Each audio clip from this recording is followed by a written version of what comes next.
Di tengah polemik yang semakin memanas antara Ashanty dan mantan karyawannya, Ayu Hairun Nurisa, kini muncul babak baru yang mengejutkan publik. Kasus yang sebelumnya berfokus pada dugaan perampasan aset dan akses ilegal kini melebar ke dugaan keterlibatan Ayu dalam kasus penipuan travel umrah yang sempat menghebohkan masyarakat. Menurut informasi yang beredar, sejumlah korban kasus travel umrah dikabarkan mendatangi kediaman Ashanty secara langsung. Mereka membawa berkas, bukti transfer, serta kesaksian tertulis yang disebut-sebut menguatkan dugaan adanya keterkaitan antara Ayu dengan salah satu terlapor utama dalam kasus tersebut, yakni seorang perempuan bernama Ibu Novi. Dari keterangan para korban, terungkap bahwa Ayu diduga memiliki hubungan kerjasama dengan Ibu Novi yang disebut sebagai pengelola travel umrah bermasalah. Tak hanya itu, Ayu juga diduga kuat melakukan pengalihan dana jamaah ke rekening pihak yang hingga kini belum diketahui keberadaannya. Ya, kami tadi siang didatangi oleh para korban dari travel umroh. Kami juga kaget maksudnya apa, ternyata mereka menunjukkan ada kaitan antara Bu Ayu dan Bu Novi yang menjadi terlapor mereka. Ternyata mereka bertemu beberapa kali dan kami sudah punya beberapa buktinya, tapi kami masih mendalami apakah ini terkait dengan penggelapan yang dilakukan Bu Ayu di perusahaan Bu Ashanty. Yang kedua, kami juga niatnya adalah membantu karena teman-teman dari para korban ini perlu untuk memviralkan ini, maka kami minta tolong ke teman-teman media untuk menyampaikan perkara yang sudah beberapa tahun mereka alami dan tidak dapat keadilan juga. Nah, jadi kami tadi sempat mendalami beberapa info yang kami harus tegaskan, ini lagi kami dalami ya.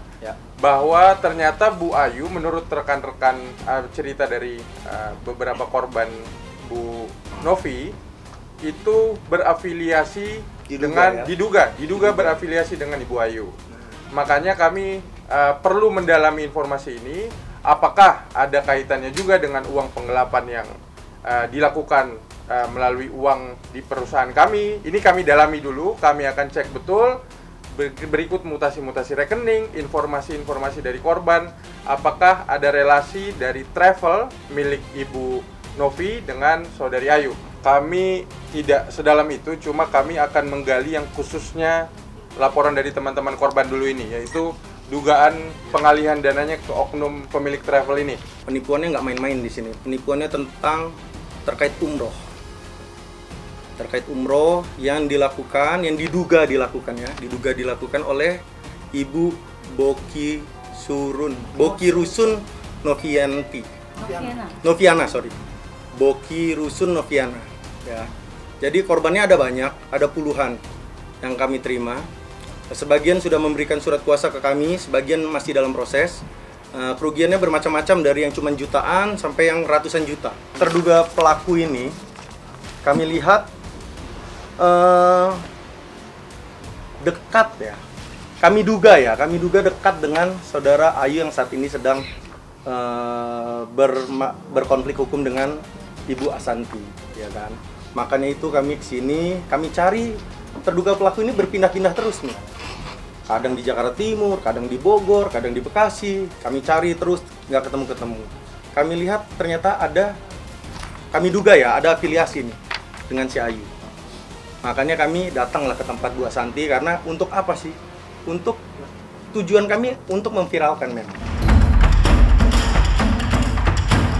Diketahui, Ashanty kini telah melayangkan 4 laporan resmi terhadap mantan karyawannya, Ayu Hairun Nurisa, ke pihak kepolisian. Keempat laporan tersebut mencakup dugaan perampasan aset, akses ilegal terhadap data pribadi, pencemaran nama baik, hingga penyalahgunaan wewenang selama bekerja di bawah manajemen Ashanty. Dengan jumlah laporan yang sudah cukup banyak, pasangan Anang Hermansyah dan Ashanty sepakat untuk tidak menambah laporan baru dan memilih untuk fokus pada proses hukum yang sedang berjalan. Terlebih, dari keempat laporan tersebut, 1 di antaranya kini telah menetapkan Ayu sebagai tersangka. Sumber terdekat keluarga menyebut, Anang dan Ashanti kini lebih memilih menyerahkan sepenuhnya proses penyelidikan kepada pihak berwenang, sembari mengawal 3 laporan lainnya yang masih dalam tahap pengembangan di kepolisian. Kalau laporan sebenarnya ke Bu Ayu sudah banyak, Mas Anang dan Mbak Ashanti sudah bilang udah cukup. Kita tetap fokus di tersangkanya Bu Ayu, Mas Anang dan Mbak Ashanti khususnya berusaha untuk fokus kerja lagi, karena penyidik kami rasa sudah cukup kerja dengan baik dan kami hanya mendapatkan tugas untuk mengawal laporan yang sudah ada. Aku laporin dia dari 1 sekarang jadi 4 laporan. Ya mudah-mudahan pas dia dipanggil dia masih bisa dipanggil ya, karena kan nggak tahu juga waktu dia berapa lama lagi akan bisa dipanggil ya. Bertaubatlah sayangku, bertaubatlah gitu ya. Udahlah, kamu mau 100 laporan dia laporin pun tidak masalah. Ya, udah ya, dan ya bisa laporannya dia bisa berlanjut apa enggak, itu aja kan. Ya karena tadi jangan main-mainin hukum deh ya. Jangan, kalau gini loh, udah bilang hilaf, udah bilang salah, udah apa. Terus kamu mau apa gitu. Mendingan mungkin hukum di dunia tidak seberat hukumannya Allah. Ya dong, benar kan udah lagi pakai ini nih. Karena gini, aku katanya ya, kalau kita itu ngejahatin orang, apalagi kalau kita nih, aku nih gitu mau naik haji ya gitu ya, itu nanti ada aja ya. Jadi buat dia ya mungkin dia belum ke arah sana, tapi suatu saat ya dia nggak tahu apa sih akan diperlihatkan apalah. Pasca Ayu Hairun Nurisa resmi ditetapkan sebagai tersangka atas laporan Ashanti di Polres Tangerang Selatan, mantan karyawan tersebut justru mangkir dari panggilan pertama penyidik. Ayu tidak memenuhi kewajiban hukumnya untuk hadir dalam agenda pemeriksaan perdana yang telah dijadwalkan oleh pihak kepolisian. Ketidakhadiran Ayu tanpa keterangan resmi tersebut menimbulkan sejumlah pertanyaan, terlebih mengingat statusnya kini telah dinaikkan menjadi tersangka. Padahal, pemeriksaan itu menjadi bagian penting dari proses hukum yang tengah berjalan atas laporan dugaan akses ilegal, perampasan aset, dan pencemaran nama baik yang dilayangkan oleh Ashanti. Menurut informasi yang beredar, penyidik Polres Tangerang Selatan akan kembali melayangkan surat pemanggilan kedua kepada Ayu. Agenda pemeriksaan dijadwalkan berlangsung pada Kamis besok, dan Ayu diwajibkan hadir untuk memberikan keterangan secara langsung terkait kasus yang menyeret namanya. Untuk perkara yang di Tangerang Selatan yang Bu Ayu sudah menjadi tersangka, kami dapat kabar, setahu kami pemeriksaannya di hari Kamis. Maka dari itu kami akan terus mengawal perkara ini, baik yang Bu Ayu sudah jadi tersangka maupun yang sedang proses kami laporkan.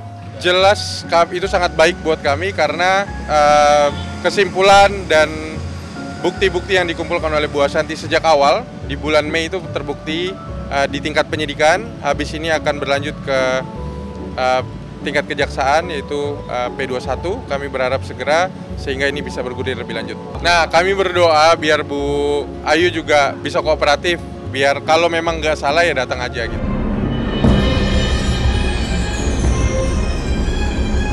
Tudingan tindak pidana pencucian uang, TPPU, yang dilontarkan Ayu Hairun Nurisa terhadap Ashanti menjadi babak baru yang cukup mengejutkan dalam konflik panjang antara keduanya. Pasalnya, tuduhan tersebut tergolong sangat serius dan tidak bisa dianggap remeh, mengingat TPPU merupakan kasus berat yang umumnya melibatkan pembuktian rumit serta jejak transaksi keuangan yang harus diverifikasi secara mendalam. Menanggapi hal itu, pihak Ashanti melalui kuasa hukumnya menyatakan bahwa mereka tetap menghormati proses hukum dan tidak ingin terprovokasi oleh tuduhan yang dinilai tidak berdasar. Kuasa hukum Ashanti menegaskan bahwa pembuktian kasus TPPU bukanlah perkara sederhana.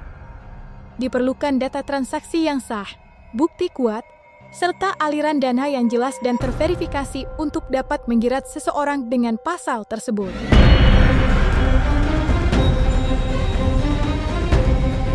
Kalau dugaan TPPU itu tidak sederhana dan tuduhan itu tuduhan serius, maka kami sangat mengapresiasi pihak kepolisian, bahkan teman-teman pakar hukum saya juga mendukung bahwa TPPU ini tidak segampang itu. Jadi kalau dia ajukan tanpa bukti, kami akan juga menggunakan hak kami untuk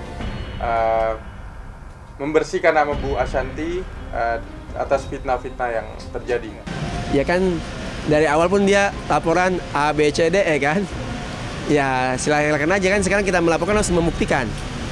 Kan gitu, ini kan negara hukum. Biarin aja lah, kan semua punya hak untuk melaporkan kan. Tinggal melaporkan itu kuat nggak buktinya, datanya, bisa dipertanggungjawabkan nggak?